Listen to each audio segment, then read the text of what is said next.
Sí. Buenas tardes, ¿cómo les va? Mi nombre es Verónica Seijas, estoy junto con Mariana Pérez, en nombre del equipo de Ciencia Uruguay, les damos la bienvenida hasta esta segunda instancia de la jornada de terapia cetogénica. En el día de hoy va a exponer la doctora María Bacareza. La temática va a ser ¿en qué pacientes debemos indicar terapia cetogénica? Iniciamos en el día de ayer con la doctora Cecilia Diez, cómo conocer y manejar la terapia cetogénica. Les cuento, la doctora María Bacareza es neuropediatra, coordinadora del grupo de trabajo de terapia cetogénica en la Sociedad de Neurología Infantil Argentina, autora y coautora de varias publicaciones científicas en la materia, speaker con reconocida experiencia en la divulgación de la terapia cetogénica, amiga de la neuropediatría en Uruguay. La doctora Cecilia Diez es pediatra, especializada en nutrición infantil, integrante del consultorio interdisciplinario en terapia cetogénica del Hospital Italiano de Buenos Aires y del grupo de trabajo de terapia cetogénica de la Sociedad de Neurología Infantil Argentina. Les comento cómo va a ser un poco la dinámica. Durante la exposición ustedes pueden ir planteando preguntas a través del chat y al final haremos una revisión que va a coordinar la doctora Cecilia Díez. ¿Está? Bienvenida, María. Bueno, muchas gracias. Muchas gracias a Ciencia, a ustedes, chicas, por la cordialidad. Bueno. Me encantó eso de amiga de la neuropediatría, porque es la realidad de Alfredo Cerizola, de Gaby González, de la doctora Fasanelo, muchos amigos allá. La verdad que en cuanto puedo me escapo para allá. Así que bueno, la idea es un poco hablar hoy de indicaciones, más que todo, del rol del neurólogo. Y bueno, traje algunos casos clínicos como para que sea un poquito más práctico. Perfecto, cuando quieras comenzar. Esperen que me quedó la última diapositiva ahora que veo. Bueno. Así que acomodo la diapositiva mientras tanto hablamos. Perfecto. Bueno, volvemos a decir lo mismo que ayer. Si tienen preguntas que se le ocurran después que termine la charla, podemos responderlas vía mail, digamos vía Instagram. Tenemos un Instagram, si nos quieren seguir, que es dietacetogénica.hospitalitaliano, o sea, @dietacetogénica.hospitalitaliano. En ese Instagram subimos recetas, subimos testimonios de padres, fotos de los pacientes. Y bueno, la verdad que lo abrimos hace 2 meses, un poco con esto de la pandemia, como para acercarnos más a la gente, y bueno, ya tenemos 800 y pico de seguidores, así que bueno. Por ahí nos pueden mandar mensajes, preguntar cosas, como ustedes quieran. Y tenemos nuestro mail, un mail que lo leemos Cecilia y yo, que es dieta.cetogénica.iva@gmail.com. Nos escriben y cualquiera de las dos lo lee y podemos responder también. Así que... Muchas gracias, María. Bueno, ¿algo más? Ya estoy, ya llego. Perfecto. Bueno, arrancamos entonces. Te escuchamos. Bueno.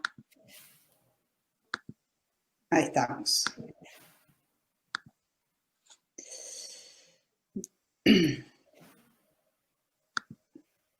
Bueno, todo esto son fotos de cosas que cocinamos nosotros, pero básicamente diría que no, que en realidad todas son fotos de cocinas de los pacientes.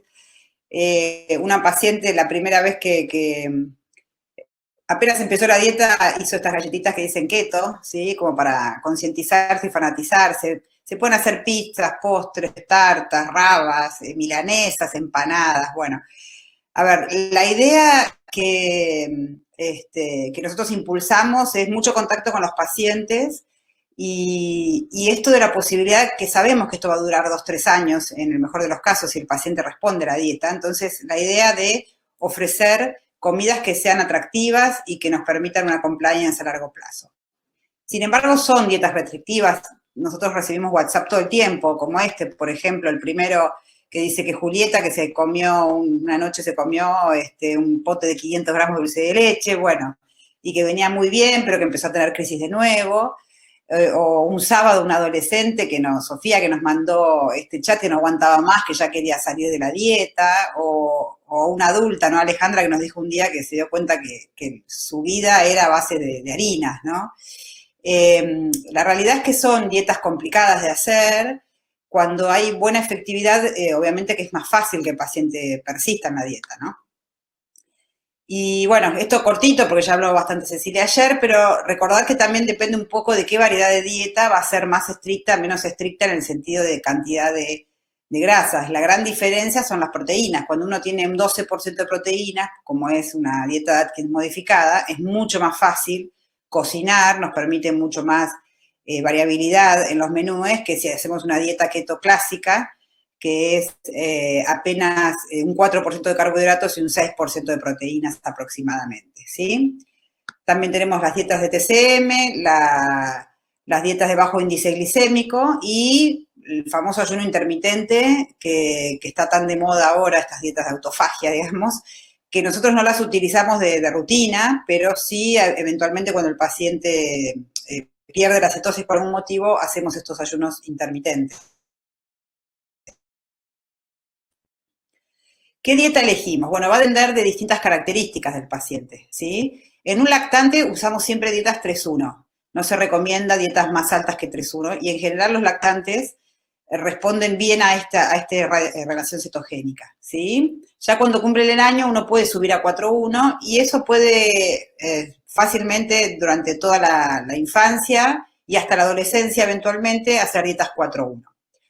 La efectividad de las dietas es similar. A ver, nuestra idea, nuestro grupo, que creo que tal vez tenemos más pacientes con control total de crisis con dietas clásicas como una 3-1 o 4-1 que con una dieta de Atkins modificada. Pero obviamente la dieta de Atkins modificada ya desde los 2 años de vida se puede utilizar. No se utilizan en gastrostomizados, ¿sí? Porque como uno no contabiliza las proteínas y son libres, en realidad si uno tiene un paciente gastrostomizado utiliza una clásica.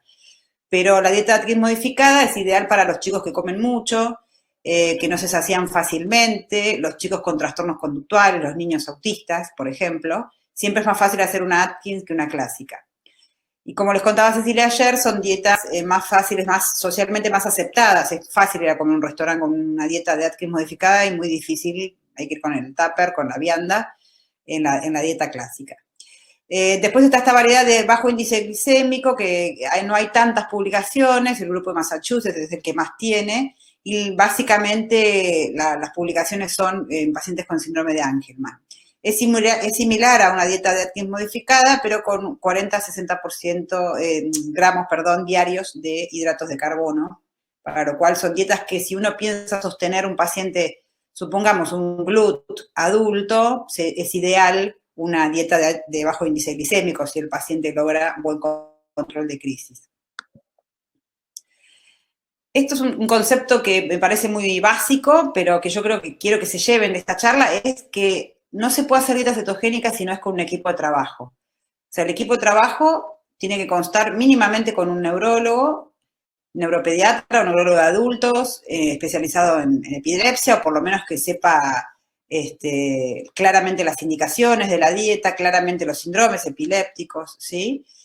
Con una médica nutricionista o un licenciado en nutrición. En Argentina tenemos muchos médicos nutricionistas, pero, por ejemplo, en Estados Unidos no existe la especialidad prácticamente, son todos dietitians que están muy, muy bien entrenados. Y parte también de ese equipo de trabajo es la familia, los pediatras eventualmente si el paciente debe internarse, la enfermería, y el paciente que es el protagonista, porque en este caso si el paciente no come, no colabora, no hay posibilidad de tratamiento. El neurólogo es importante que evalúe el tipo de epilepsia. La realidad es que cualquier tipo de epilepsia tendría indicación de dieta cetogénica, pero sabemos que hay ciertos síndromes que después más adelante lo vamos a ver, que son indicaciones más claras y más precoces de dieta cetogénica, porque tienen una efectividad mayor, ¿sí? Es importante ver qué fármacos toma el paciente, qué interacciones y qué sinergias o qué contraindicaciones tienen con la dieta, ¿sí? Descartar eventualmente que sea un paciente candidato a cirugía de la epilepsia. El ser candidato a cirugía de la epilepsia implica que el paciente uno debe ofrecerle dieta cetogénica en caso que la cirugía no funcione o en caso que el paciente se niegue a la cirugía. Si el paciente tiene una esclerosis mesial temporal, por ejemplo, que es una lesión del lóbulo temporal característica, uno nunca ofrecería primero la dieta cetogénica, o si el paciente tiene una enfermedad de Rasmussen tampoco, ¿sí?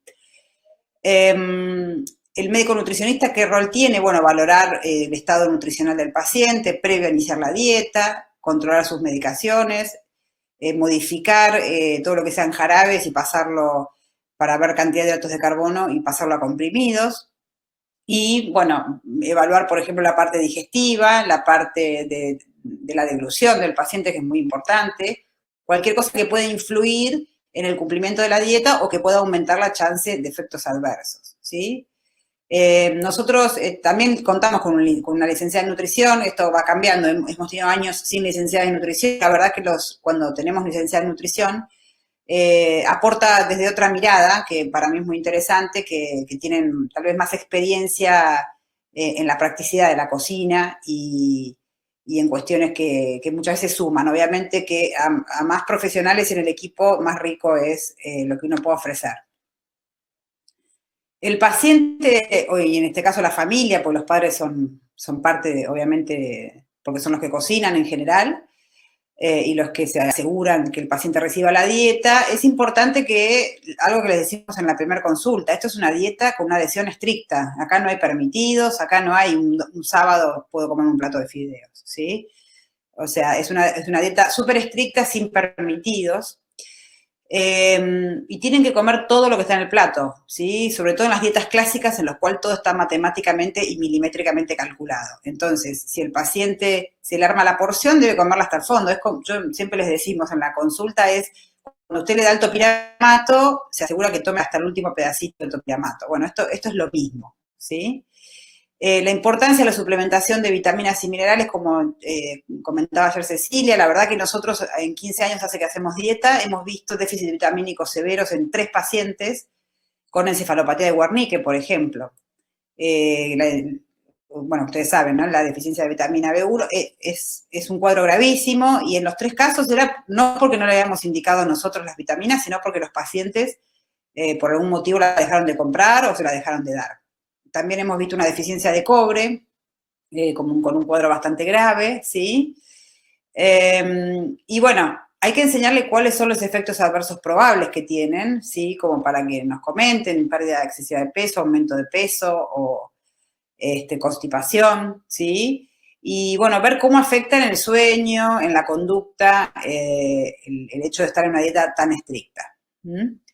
Y tenemos que ver cómo es la familia. No sería raro que uno pueda descartar una familia. Nos ha pasado de evaluar familias en las primeras 2 consultas y decir: esta familia no es para dieta. Algo que pasa frecuentemente, a lo mejor en familias disfuncionales, que el paciente vive con la madre y el padre, y que el padre no está de acuerdo en hacer la dieta. Siempre es más común que el padre no esté de acuerdo.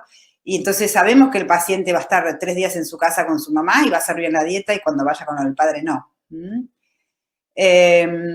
No nos parece que el nivel sociocultural influya. La verdad que hemos tenido pacientes de bajo nivel sociocultural, hemos hecho 2 pacientes de Venezuela, o sea, la distancia tampoco es un impedimento.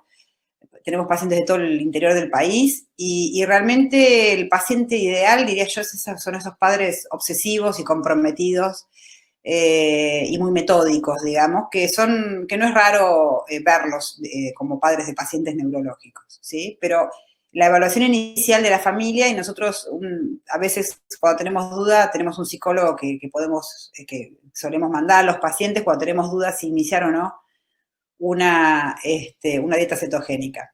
La realidad es que uno trata de poner al paciente en las condiciones ideales. Si uno cree que una familia no va a cumplir, no va a someter al niño a internarse, a iniciar una dieta cuando sabe que no hay futuro, ¿sí? Bueno, un poco ayer lo mencionó Cecilia, existen estos consensos internacionales. Este es el último del 2008, que es digamos, una mejora o una actualización del 2009.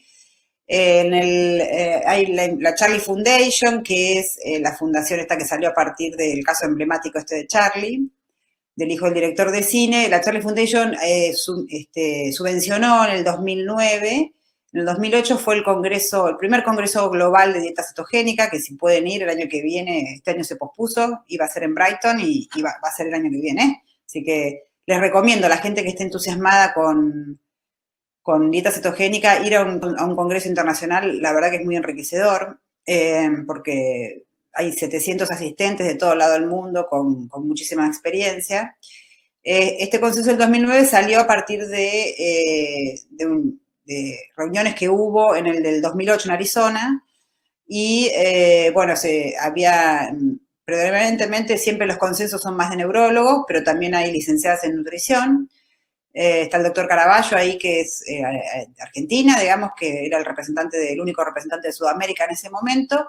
Y en el año 2018, 10 años casi posterior al anterior, se hizo, con motivo de que se cumplían 10 años, se hizo una segunda publicación. Esta es abierta, o sea, es de la epilepsia open, que es de libre acceso. Y es un consenso que consta de 17 páginas, y bueno, ahí me convocó el doctor Kossoff a participar, por suerte, y bueno, me tocó escribir media página de 17. La verdad que después se hizo como una encuesta, una vez que terminamos cada uno de escribir su parte, se hizo una ronda de preguntas y cada uno, entonces se hizo recomendaciones de expertos como un anexo. Y bueno, la verdad que es un consenso bastante completo en cuanto a las indicaciones.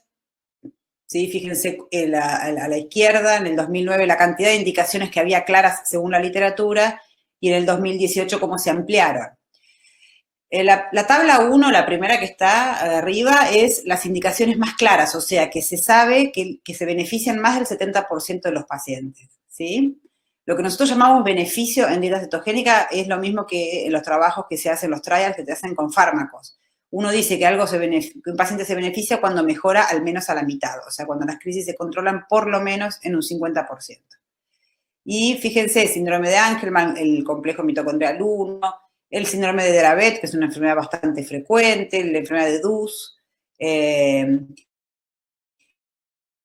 Y acá hay dos enfermedades metabólicas que no hay que olvidarse. Bueno, ahora les voy a presentar un caso clínico de una de ellas, que son el GLUT1, la deficiencia del transportador de glucosa GLUT1, y la piruvato deshidrogenasa, que son dos enfermedades metabólicas que tienen indicación absoluta. ¿Esto qué quiere decir? Frente a la sospecha de la enfermedad, incluso si no va a tardar unos meses en tener la confirmación por biología molecular, y entre la clínica clara, uno debe iniciar la terapia cetogénica, ¿sí? El cerebro no tiene capacidad de utilizar la glucosa como fuente de energía en los pacientes con GLUT ni en los pacientes con PDH. Entonces, la única alternativa es que el cerebro utilice los cuerpos cetónicos. Por eso las dietas cetogénicas son la indicación absoluta. Después se agregó también los niños que son lactantes, que esto es un concepto muy nuevo, digamos. Yo cuando empecé a hacer dieta había muy pocas publicaciones de lactantes y prácticamente no usábamos en lactantes. Y después, en el 2016, también se los recomiendo, un consenso que salió del grupo europeo, en la European Journal of Epilepsy salió publicado, sobre el uso de dieta cetogénica en lactantes, que tiene todo unas recomendaciones específicas para ese grupo etario. Otras dos indicaciones que se agregaron fueron el estatus epiléptico superrefractario y el FIRE, que es una variedad del estatus epiléptico superrefractario, que eso los neuropediatras vemos 1, 2, 3 por año, vemos que es una enfermedad gravísima, que bueno, que tenemos pocas chances de tratamiento. Y bueno, el síndrome de West, no hay que olvidarse, el síndrome de Ohtahara, que es como un síndrome de West precoz, para los que no saben, los nutricionistas, y una enfermedad que se llama esclerosis tuberosa, son las indicaciones más claras. Ahora, hay un montón de otras enfermedades genéticas, enfermedades como el RET o como el CDKL5, como, bueno, otro tipo de enfermedades en las cuales hay evidencia menor de que funciona, pero como yo les decía, cualquier variedad de epilepsia, por ejemplo, una epilepsia focal sintomática, en un paciente de 10 años, ¿tiene indicación de dieta? Si no es quirúrgica, sí. La chance de eso, por eso es importante que el neurólogo sepa bien claro, la chance que uno le da a los pacientes de mejoría a lo mejor es de un 40 o un 50%, versus un 70% como le podemos dar a un paciente con un síndrome de Dravet, por ejemplo. Bueno, si no quieren leer en inglés y quieren leer en castellano, estos consensos son los que redactamos con este grupo de trabajo que nombraba Verónica hoy, que es el de la Sociedad Argentina de Neurología Infantil. Este grupo de trabajo lo lideró inicialmente el doctor Luis Panico, que ya falleció, un amigo. Él fue uno de los impulsores de la dieta cetogénica en Argentina.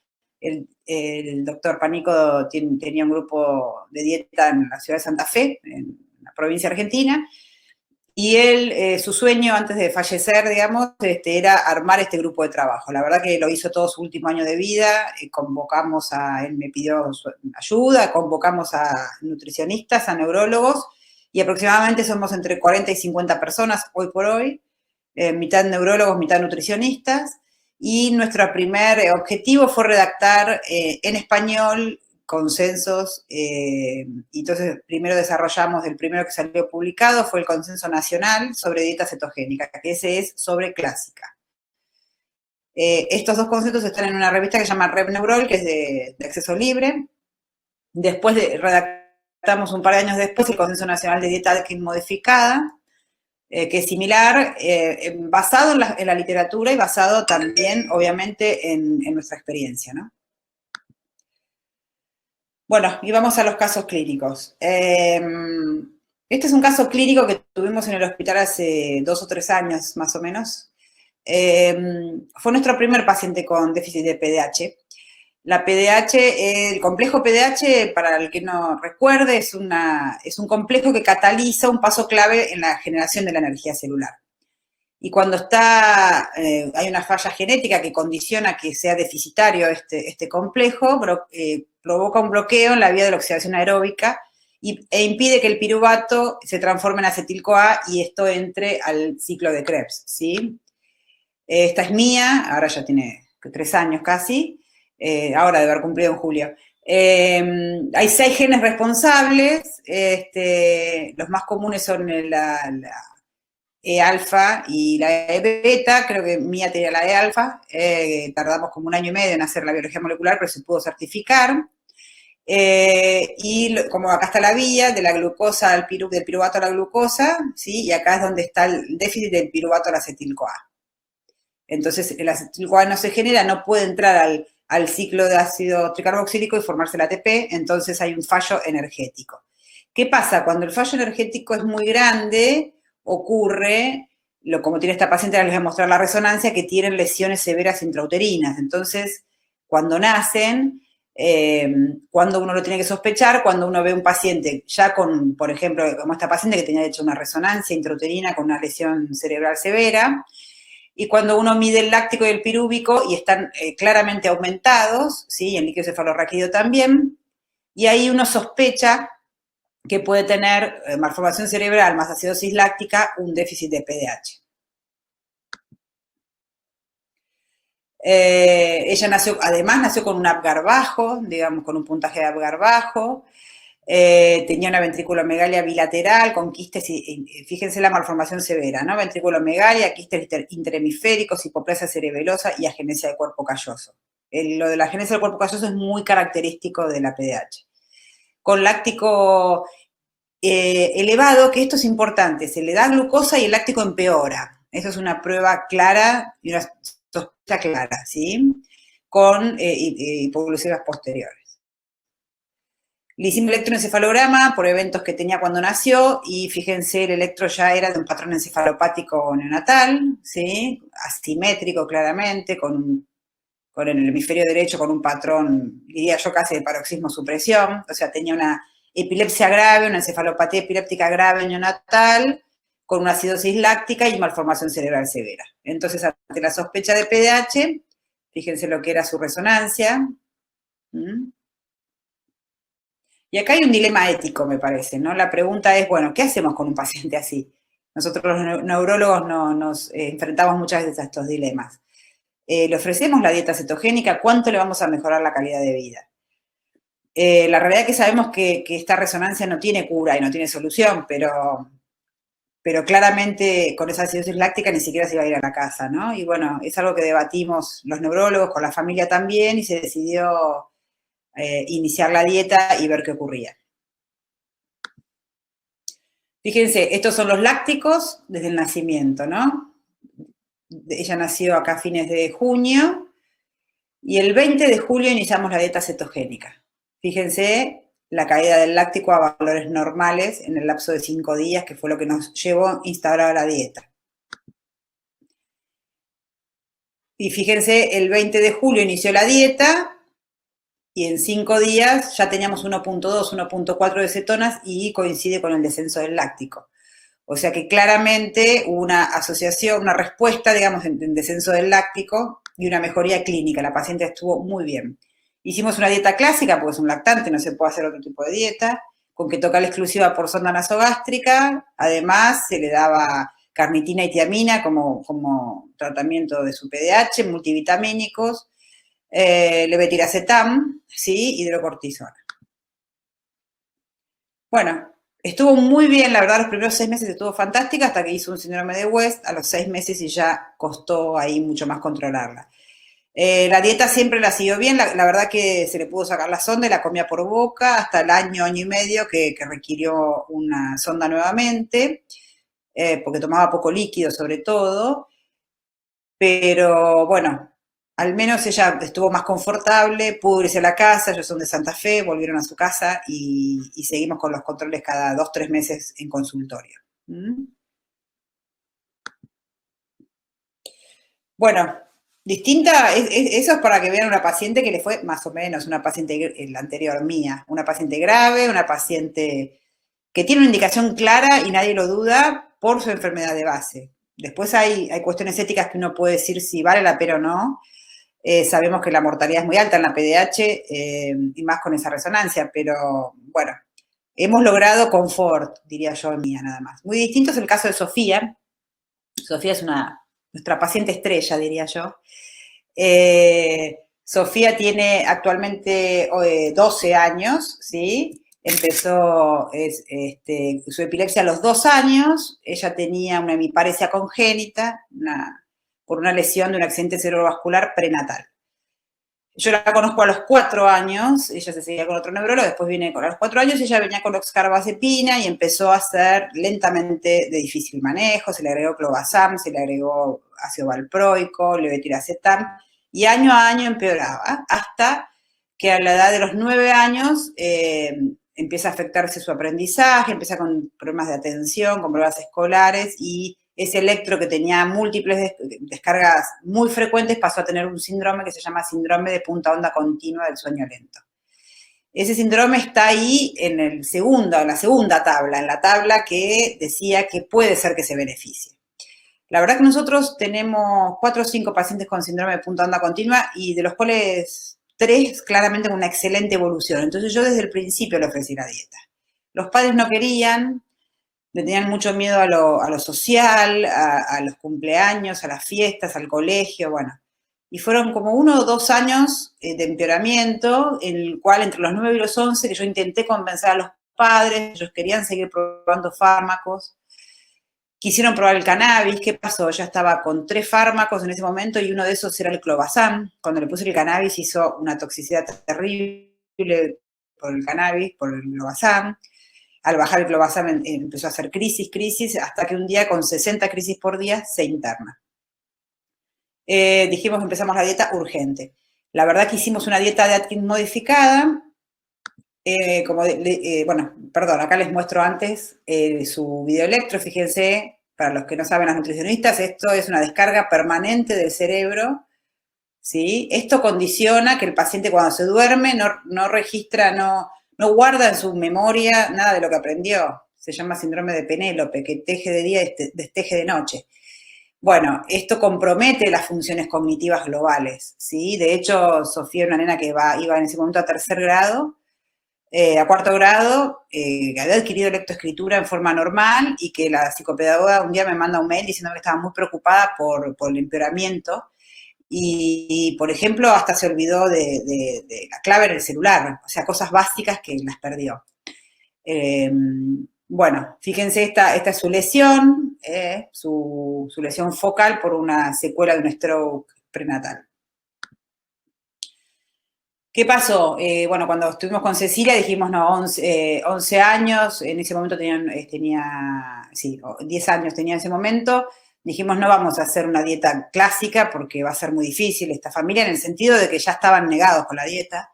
Entonces dijimos, hagamos, como dice Cecilia, una dieta de Atkins modificada un poco más ajustada. ¿Esto qué quiere decir? Asegurarnos cetosis de 4 cruces o 3 cruces siempre. Entonces, en lugar de un 60% de grasa, tal vez un 75% de grasa. Tuvo una excelente tolerancia, la verdad, que desde el día que se fue de alta, nunca más tuvo crisis, nunca más ni una. Y la madre se hizo tan fanática de la dieta que creó este Instagram que se llama Cocinar por Amor, con X. Les recomiendo que sigan este Instagram, ella pone recetas muy frecuentemente, inventa cosas todo el tiempo, y ya cumplimos ahora en octubre 2 años, y Sofía tiene en su habitación un calendario y va tachando como los presos, los meses que le faltan, los días que le faltan para salir de dieta. Así que bueno, a los 2 años va a ser un gran desafío. El electro mejoró un poco, la verdad que no mucho. Es algo típico que vemos los neurólogos, que los pacientes mejoran clínicamente, pero que no mejoran tanto a nivel eléctrico, ¿sí? Así que uno sabe como neurólogo que este síndrome, la punta de onda continua, es transitorio, no dura toda. Entonces, vamos a tener la esperanza que esto haya resuelto con la dieta y que al sacarla no pase nada. Hemos logrado bajar de 4 fármacos que tenía a un solo fármaco. Solamente toma etosuximida ahora. Bueno, ¿en cuáles pacientes no indicamos la dieta? ¿Sí? Ustedes vieron cómo ayer le explicaba a Cecilia, como les mostré recién yo, el ciclo de Krebs es fundamental acá, ¿sí? Entonces, un paciente que no tiene la cadena respiratoria en condiciones de generar cetonas, como son los pacientes que tienen un MCAD, un SCAD, un LCHAD, cualquier enfermedad de la beta-oxidación, uno corre el riesgo de matarlo si entra en dieta. Esto no es, va a ser una falla metabólica severa y se va a morir. Así que si uno tiene sospecha o diagnóstico, pide el estudio metabólico como pedimos nosotros y sale ahí que hay un trastorno en la beta-oxidación, es una contraindicación absoluta. Después hay otras contraindicaciones como un paciente con una insuficiencia hepática o, por ejemplo, una porfiria, que la porfiria de por sí requiere un nivel alto de una ingesta seguida, no pueden hacer ayunos porque si no eso desencadena crisis porfíricas, también estaría contraindicado. No le pedimos estudio metabólico para porfiria, en general, bueno, más por el interrogatorio. Y si uno encuentra una deficiencia de carnitina severa, no la deficiencia que vemos habitualmente en los pacientes que toman valproico, que en lugar de tener 50 de carnitina tienen 48 o 40. Estoy hablando de las deficiencias primarias de carnitina. En ese caso ocurre lo mismo, ¿sí? Y la piruvato carboxilasa también es una contraindicación. Después hay contraindicaciones relativas, ¿sí? Por ejemplo, los candidatos a cirugía de la epilepsia. ¿Por qué digo relativa? Porque, bueno, a veces uno dice, no, el paciente tiene una indicación quirúrgica clara, pero ¿qué ocurre? Y la verdad es que el paciente no quiere, los padres no quieren operarlo. O no tiene accesibilidad a un centro de cirugía de la epilepsia. No todos los pacientes de todos lados del país, por ejemplo, tienen accesibilidad a llegar a un centro de cirugía de la epilepsia. O, por ejemplo, como nos pasa en los pacientes con las hemimeganencefalias, que tienen indicación de una hemiferectomía, pero a partir del año de vida. Y bueno, el paciente tiene un mes y desarrolló una tajada. ¿Qué voy a hacer? ¿Voy a esperar hasta el año de vida? No. Lo que uno hace es los pone en dieta cetogénica el primer año de vida y les da tiempo a que esté mejor para ingresar posteriormente a una cirugía. Y después esto que decíamos de la falta de compliance por parte de la familia. O aquel paciente que, por ejemplo, un paralítico cerebral, que los padres se niegan a gastrostomizarlo, que come por boca y que es imposible porque come en 2 horas cada vez que come y está desnutrido. Ese paciente no va a poder realizar la dieta. ¿Sí? Entonces, nosotros hacemos siempre mínimo 2 consultas previas en las cuales evaluamos todas estas cosas y a veces, no tan frecuentemente, pero a veces rechazamos pacientes, ¿sí? Bueno, y después hay otras indicaciones. Esto bien para los neurólogos. La epilepsia no es la única indicación. En adultos hoy en día se indica en Alzheimer, se indica en Parkinson con menos evidencia científica, se indica en migrañas muy refractarias. Pero sí tenemos pacientes, nosotros tuvimos 3 en total, con glioblastoma multiforme. El glioblastoma multiforme es unos tumores con una mortalidad más alta del sistema nervioso, es un tumor anaplásico de muy alto crecimiento y es uno de los más comunes en la población pediátrica. 2 de cada 100.000 personas. Es más común en los adultos, la verdad, pero nosotros también tenemos adultos en nuestro grupo. ¿Y qué pasa? Tiene una mortalidad altísima con una tasa de recurrencia al año, 2 años, casi del 100%, con una sobrevida promedio de 15 meses. Ya desde el año 2008 empezaron a aparecer publicaciones de tratamiento de glioblastoma con terapias citogénicas como coadyuvante, ¿sí? Y nosotros acá les traigo un caso clínico. Este es un paciente, fíjense, en ese momento Ian se llama, tenía 19 años, le hacen el diagnóstico, tuvo dos crisis focales, se interna, se hace una resonancia y se observa esta lesión extensa, profunda, multiforme. Se hace biopsia y se diagnostica un glioblastoma multiforme con una chance de sobrevida muy baja. Los padres son médicos, consultan a un amigo que es un neurólogo de Nueva York. Él le sugiere empezar dieta cetogénica. Entonces se opera a los pocos días del diagnóstico, se agregan esteroides, que con eso mejora, y levetiracetam. Nunca fue un problema la epilepsia. En este caso la indicación no es la epilepsia, sino es el tumor en sí mismo, ¿sí? ¿Y cuál es el concepto? El concepto es que los tumores anaplásicos de alto crecimiento utilizan la glucosa como fuente de crecimiento. Si uno limita la glucosa, los tumores frenan su crecimiento e incluso retrogradan. Obviamente empezó con temozolomida, que es la quimioterapia y radioterapia, y acá inicia la dieta cetogénica. ¿Qué pasó? No lograba niveles de cetosis, entonces se comunica con Nutricia, de Argentina, y Nutricia les recomienda que venga a nuestro grupo. Nosotros lo vimos ya con 2 meses de dieta. Había algunas cosas que no estaba haciendo bien desde el punto de vista práctico, así que le ajustamos la dieta y la verdad que desde que estuvo con nosotros logró controles, cetonas siempre permanentemente altas. Fíjense que el paciente se empezó a hacer resonancias posteriores, esto es 1 año después de iniciar la dieta, y solamente hay una cicatriz. Y tuvo que ser operado por 2ª vez y había un resto tumoral. Este es el paciente que mejor le fue. La verdad que ya lleva 5 años, creo, en dieta. Y la pregunta del millón, que yo cada vez que veo a alguien en algún congreso que haga tumores, le pregunto, ¿cuánto tiempo la dieta? Y bueno, todos dicen de por vida. La verdad que es un desafío sacar la dieta, uno siempre tiene el miedo que haya ahí algún resto tumoral que vuelva a crecer. Después tuvimos otro chico de 16 años que no nos fue bien y falleció, y ahora tenemos otro adulto de 40 años que el tumor está mejorando, que está yendo hacia atrás, que están felices, la verdad que lleva 1 año aproximadamente en dieta y también le ha ido muy bien. Digamos, está el miedo y tal la falta de esperanza que tienen estos pacientes, que la dieta la hacen a rajatabla. Eso es como un aliciente, digamos, que ven estos pacientes. ¿Qué otras indicaciones para los neurólogos seguimos que no sean las clásicas? El estatus superrefractario.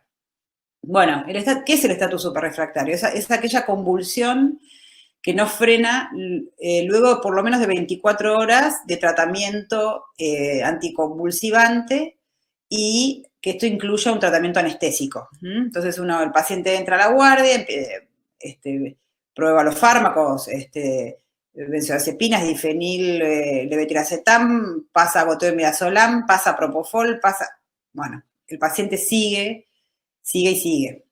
Es poco frecuente, pero los neurólogos que hacemos la terapia intensiva es un dolor de cabeza, es un desafío, ¿sí? ¿Y qué pasa? A medida que pasan los días, y esto no lo podemos resolver, tiene una alta tasa de morbilidad. No se sabe exactamente su frecuencia.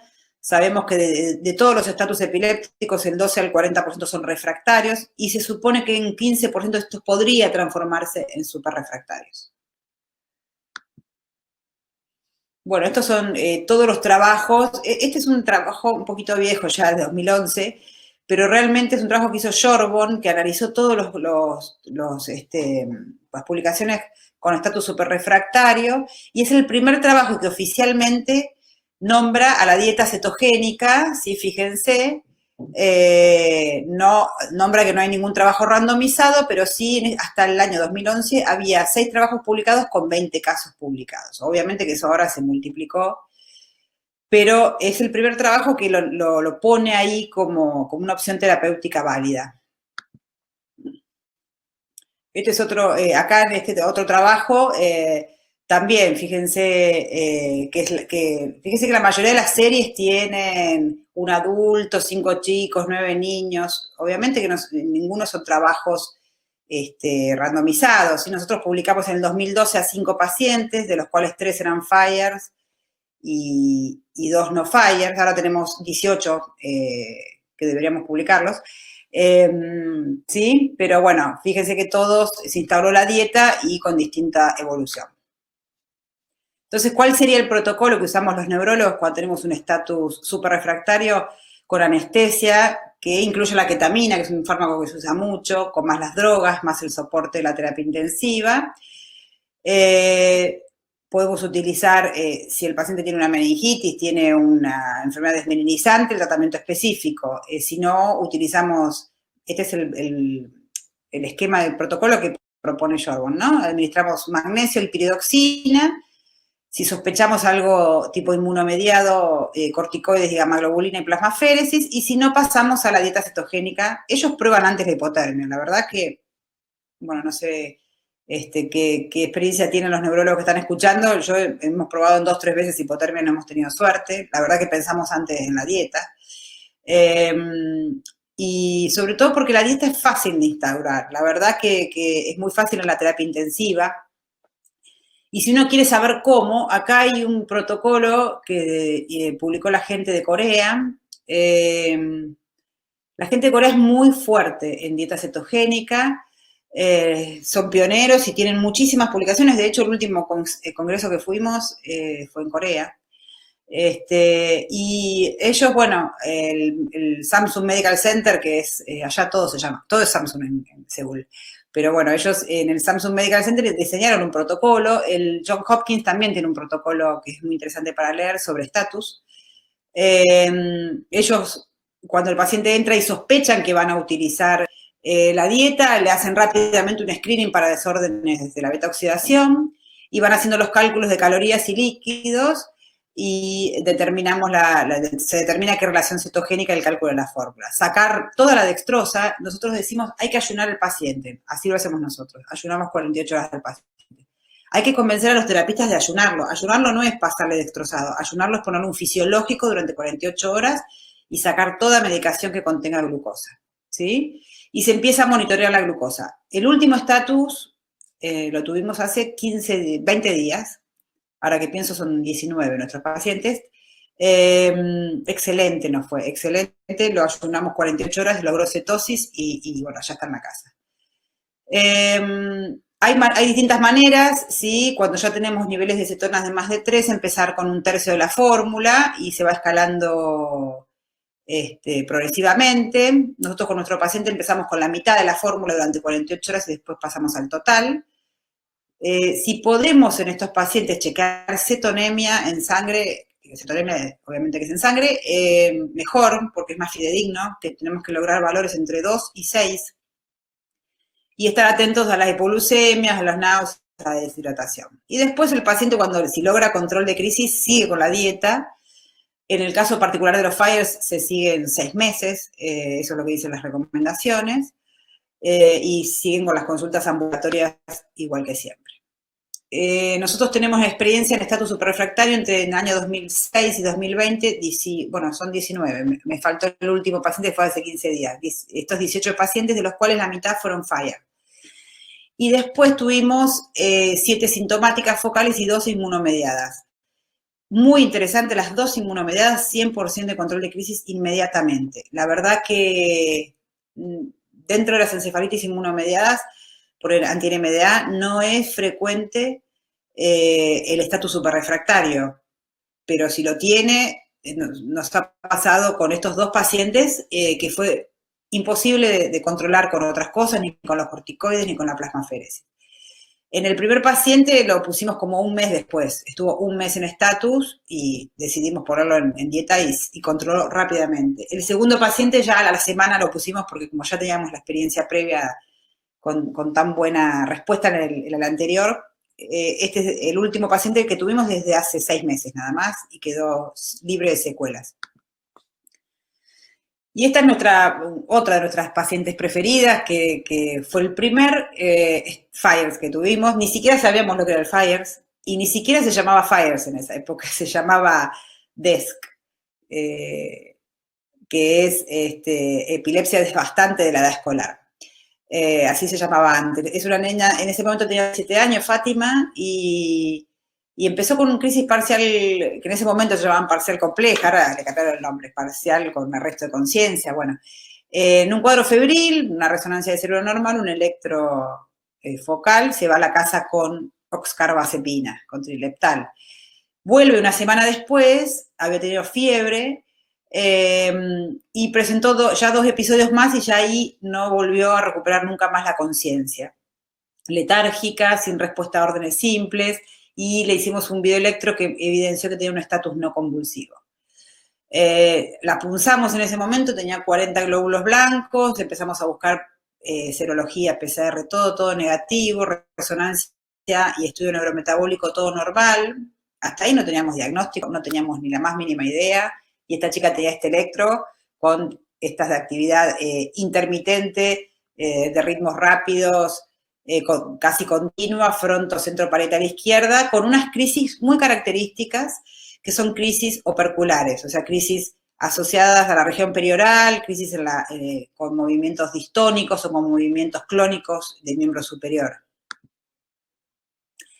Ella alternaba todo el tiempo entre estatus convulsivo y crisis sutiles, nunca recuperó la conciencia, hacía muchas crisis oculares y muchas crisis del miembro superior. Se probó todo, fenobarbital, fenitoína, valproato, topiramato, coma prolongado en 2 oportunidades, con paroxismo supresión, con tiopental, gamma globulina y esteroides. En ese momento el cannabis no existía si no lo hubiéramos probado también. Y ya en la tercera resonancia que hacemos evidenciamos esto que es muy característico del FIRES, que hay que pensar en el FIRES cuando uno ve esto.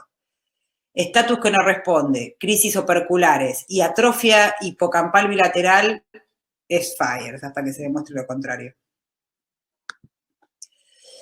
Bueno, estuvo en realidad 52 días en estatus, hasta que tuvimos la visita de un neurólogo, que es el doctor Olivier Dulac, un reconocido epileptólogo de París, y le contamos el caso, ya que vino a visitarnos al hospital, le contamos el caso, y él nos dijo, esto es un DESC.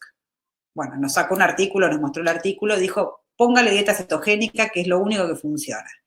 No le pongan más tiopental, que no le va a funcionar y que además la va a matar. Bueno.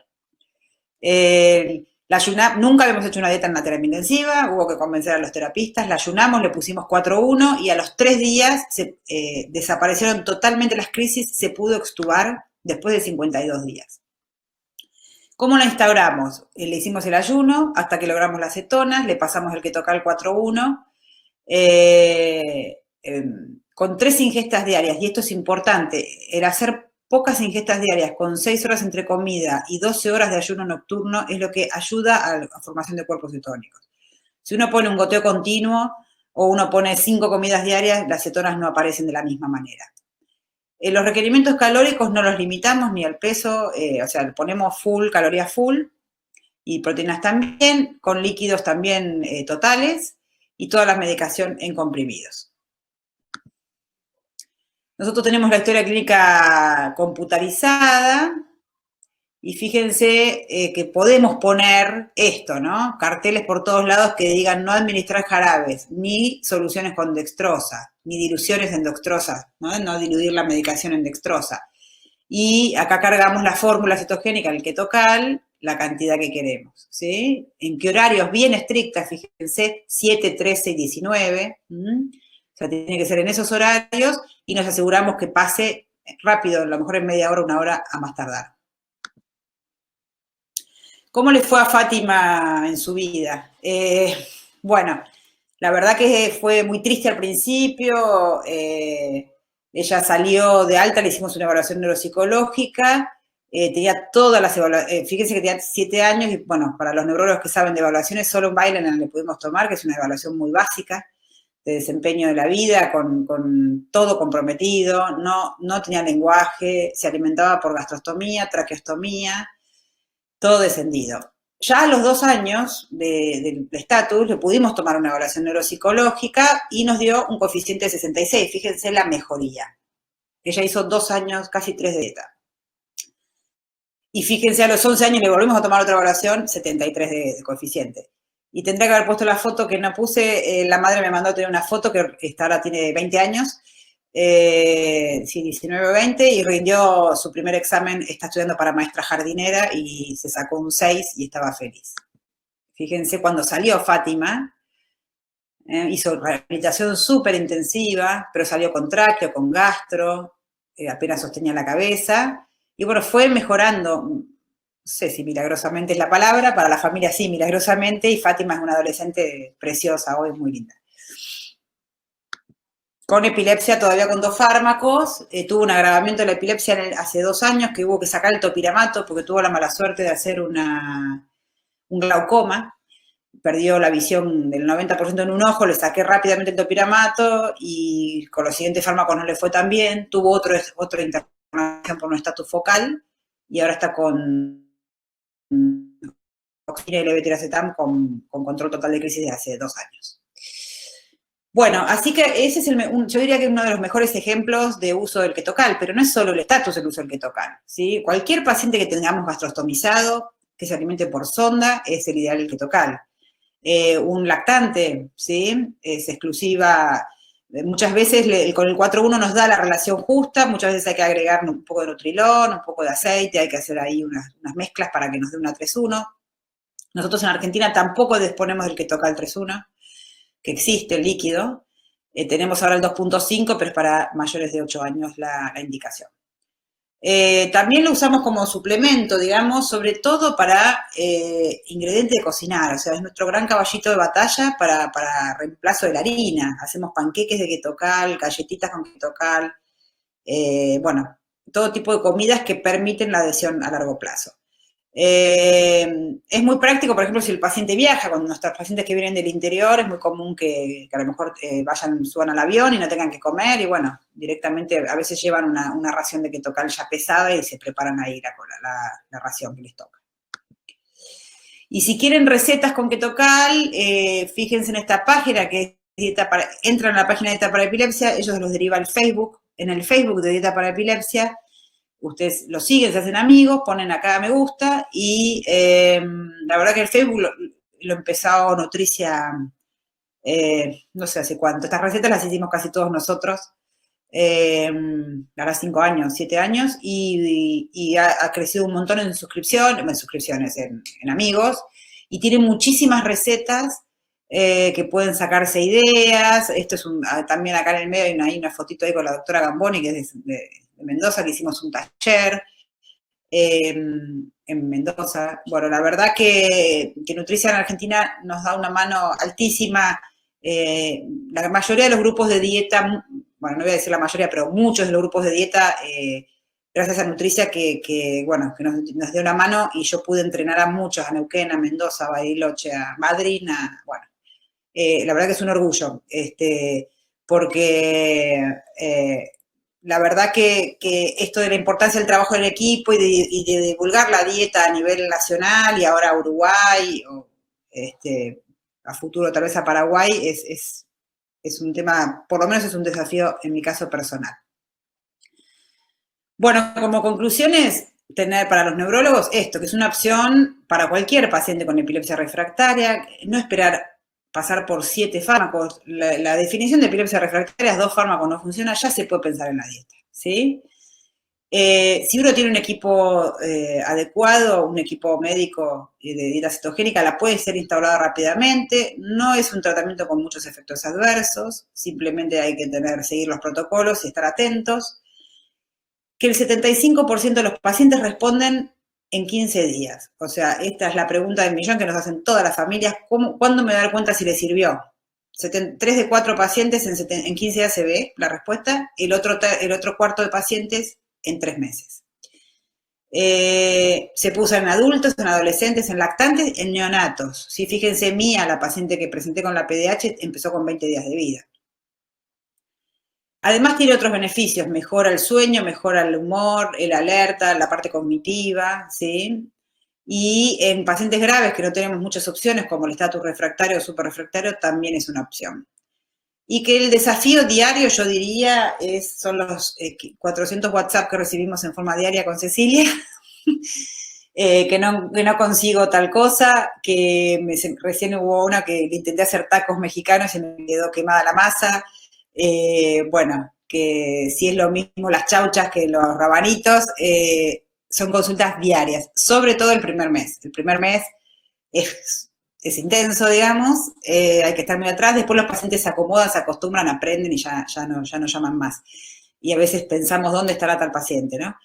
Pero la realidad es que el que quiere hacer dieta cetogénica tiene que tener ganas.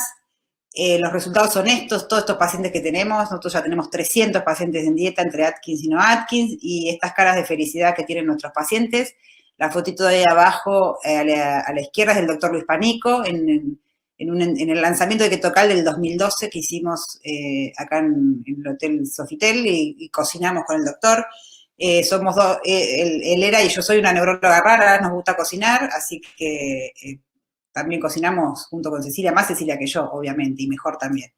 Pero tenemos todo tipo de pacientes, está acá en el centro que está Sofía con un camarógrafo, ese camarógrafo se llama Santiago y está hace 5 años en dieta, tiene una epilepsia y está sin medicación, es el paciente con más años en dieta que tenemos. El que está acá al lado es un paciente con un Tay-Sachs, que también anda excelente. Y después hay pacientes que no tanto, como acá arriba está hermosa Vera, no anduvo, este paciente que es de Venezuela, que ya está de alta, y bueno, Dravet, de todo tipo de epilepsias. La verdad que que el que quiera dedicarse a esto es súper gratificante y bueno, y cuenten con nosotras para lo que sea de dudas. Al principio uno se asusta, pero al 10º paciente ya uno aprendió. Así que bueno, eso es todo. Bueno, María ha sido tan clara que ha habido pocas preguntas. Una pregunta. No te digo nada. A ver si... No, ha sido muy, muy clara. La pregunta que te han hecho es, a Sofía le indicaste la dieta para esta punta onda antes de los corticoides. Sí, porque los padres no querían, los padres son súper amorosos y lo dije desde el principio, nuestra paciente preferida es, ¿no? Pero los padres se negaron a los corticoides. Se negaron y, o sea, dentro de la lista, a ver, para los que no son neurólogos, corticoides, benzodiazepinas altas dosis, etosuximida y no hay muchas más opciones. Después hay otros fármacos con menos posibilidad. Esas son las indicaciones claras. Ellos querían cannabis. Aparte la época, justo fue en el 2016, 2017, que estaba el boom del cannabis. El cannabis no está en la lista. Y bueno, y no fue fácil ni ponerle los corticoides. Y cuando yo les ofrecí la dieta versus corticoides, bueno, ellos dijeron, probemos primero la dieta, si no funciona en un mes empezamos los corticoides. Pasa que después tuvo 100% de control de crisis. Yo creo que me la hizo el doctor Sirisola esa pregunta, ¿eh? ¿Te parece? Exactamente. ¿Sí? Sí. Bueno, no, yo lo que podría agregar es esto del uso de la dieta en terapia. Ustedes los neurólogos están frecuentemente trabajando, por lo menos acá en nuestro hospital frecuentemente están trabajando en la terapia y que es una indicación fácil de hacer para mí que hago las cuentas y que a veces es mucho más sencillo que el entrenamiento de los padres en cocinar, así que que se animen y que se intente porque tienen muy buena respuesta, como vos recién decías, y la verdad es que es de muy fácil acceso. Y vos viste el último paciente que tuvimos, Ceci, que fue hace 20 días, ¿no?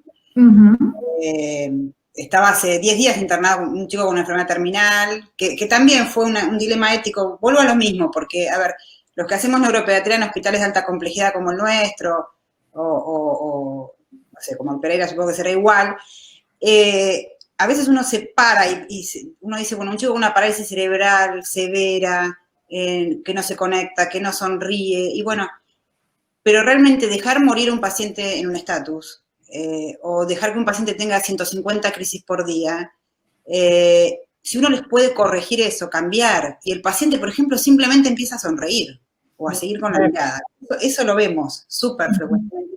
Ya está, es un antes y un después para la familia.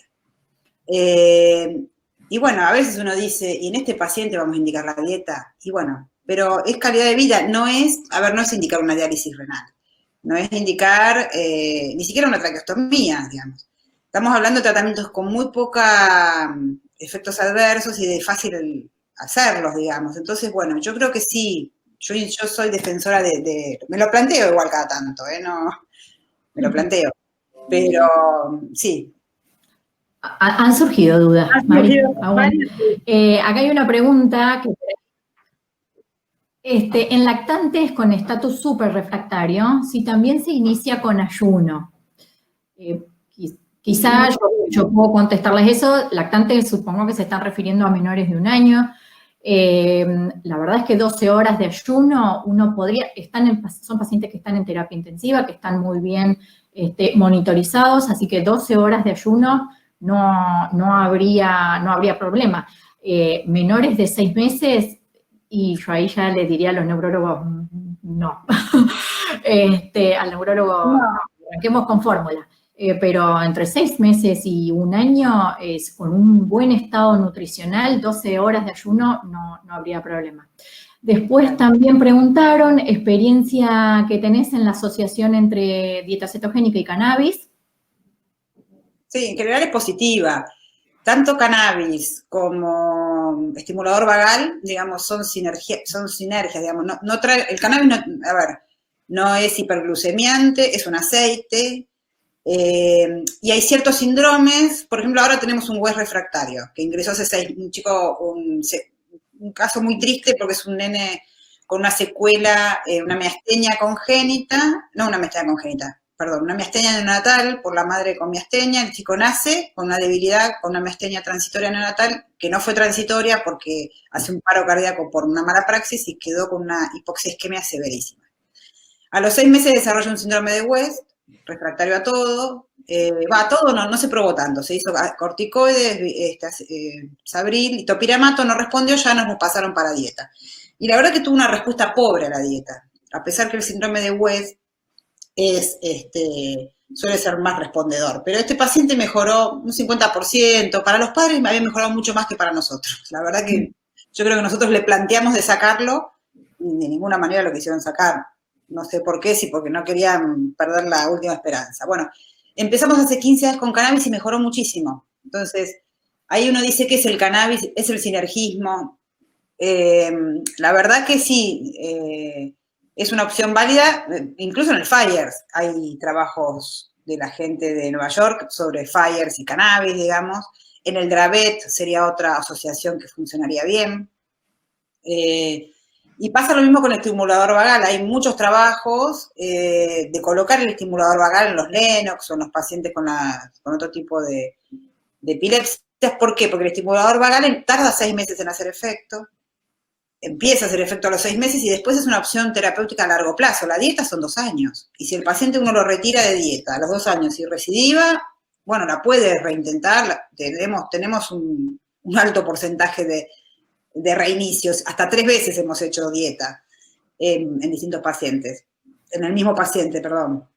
Pero yo creo que sí, que hay que... la dieta no se contraindica con ningún fármaco, eso es otra cosa a tener en cuenta. Hay fármacos que nos molestan más. Los que más nos molestan son los inhibidores de la anhidrasa carbónica, el topiramato, el sultiame, por la acidosis metabólica. Esos no, y la hipercalciuria y todo eso. La verdad que con el valproico no hay problemas, a veces yo he escuchado a neurólogos decir, no puede empezar la dieta porque tiene valproico. No, hay algún caso, 2 casos reportados de pancreatitis en pacientes que toman valproico y dieta, y nada más. La verdad que no tenemos ninguna contraindicación. Nosotros no les tocamos los fármacos nunca antes de empezar la dieta, no es que sacamos el topinamato para ponerlo en dieta, no. Ahora, cuando al paciente le va fantástico, el primer fármaco que sacamos es el topinamato, digamos, por nuestra comodidad. Y si el paciente nos dice, la madre, no, el topinamato fue el mejor fármaco que le fue, no se lo tocamos. Y les ponemos hidrato de potasio y bueno, vamos viendo. Bueno, acá hay una pregunta que por ahí voy a contestar yo también. En estatus epiléptico, ¿cada cuánto tiempo se sube la relación cetogénica? Se puede subir diariamente. Y en las calorías, entiendo acá, en lactante desnutrido con estado epiléptico, ¿cómo manejan el aumento de calorías? Bueno, se puede ir progresando entre un 20 y un 25% diario. Cuando iniciamos, después del inicio, ¿no? Que se inicia con menos, podemos ir subiendo entre un 20 y un 25% diario. Otra pregunta. Tuvimos 2 pacientes que hicimos parenteral. Ah, sí. Hay publicaciones de parenteral. Un paciente fue el 4º FIRE que tuvimos, que hacía 15 días que estaba en dieta, y tuvo una diarrea severísima por un rotavirus intrahospitalario. Y los terapistas nos dijeron, hay que suspender la vía oral por lo menos 48-72 horas. Y mandamos a preparar una parenteral, que nos llamaron de la empresa de nutrición para decirnos, no vamos a hacer esa parenteral porque está mal hecha. Bueno, ¿cuál es el riesgo de la parenteral? Hay varias publicaciones, es los triglicéridos que se van a 1000 y que haga pancreatitis, digamos, ¿no? Tuvimos después otra más. Más de 48, 72 horas no hemos tenido, ¿no? Sí. Se limita mucho el aporte. La verdad que uno termina haciendo parenterales con muy bajo aporte calórico para lograr una buena relación cetogénica, porque si no es cierto que los lípidos en sangre se nos disparan, pero bueno, es posible, mucho cálculo, sabemos que son muy bajas en calorías para poder sostener relación cetogénica, pero bueno, se puede, hemos podido hacer. Después acá veo otra pregunta, si se nos dificultó mantener cetosis en pacientes con glioblastoma con tratamiento con corticoides, y esto por ahí, para redondear el tema corticoides y dieta cetogénica, la verdad es que tenemos varios pacientes que tienen tratamiento por algún otro motivo, tienen también suplementación o aporte de corticoides, y la verdad es que no tenemos problema. Así que, los gorditos son los que tenemos problemas. ¿Perdón? Los que son gorditos son los que nos cuesta entrar en cetosis. Ahora tuvimos una paciente que está obesa, que tiene 4 años, una parálisis cerebral, y tardamos 2 meses en lograr cetonas. Estuvo internada, o sea, entró con una 4-1. 2 meses en la casa, se fue de alta sin cetonas, y Ceci le fue subiendo el aporte de TCM. Dijimos, bueno, pongámosle TCM, que es mucho más cetogénico. Está con una 4-1 con un 50% de aporte de TCM. Y ahí recién logró cetonas. Ahora está con valores, tampoco regala, 2.5, y mejoró mucho la paciente. Y 4 descensos de aporte calórico. Así, exacto, porque engordó desde que en 3 meses 2 kilos. Sí. Y después acá hay una pregunta, si tenemos pacientes con diabetes. La verdad es que no. Y acá me voy de tema, pero bueno, hay cada vez más publicaciones de dieta cetogénica en diabetes, para tratamientos de pacientes con diabetes, pero bueno, la verdad es que nosotros no es lo que hacemos, así que no tenemos experiencia. A ver. No es una contraindicación, por el contrario. No. Lactantes con triglicéridos. Lactantes con triglicéridos altos y HDL bajo, ¿hacen algo para corregir estos valores al inicio de dieta? Bueno, la verdad es que hay que ver qué valor de triglicéridos altos tiene, si son valores como para pensar en una hipertrigliceridemia familiar, y no, la verdad es que no indicaríamos o no iniciaríamos una dieta cetogénica. El HDL bajo no sería contraindicación, pero los triglicéridos altos, si nos hacen pensar en algo familiar, no lo indicaríamos. Igual es mucho más raro la hipertrigliceridemia que la hipercolesterolemia, ¿no? Sí. Creo que tuvimos 2 pacientes con triglicéridos de difícil manejo, de 500, 600. Pero sí, adultos no eran niños.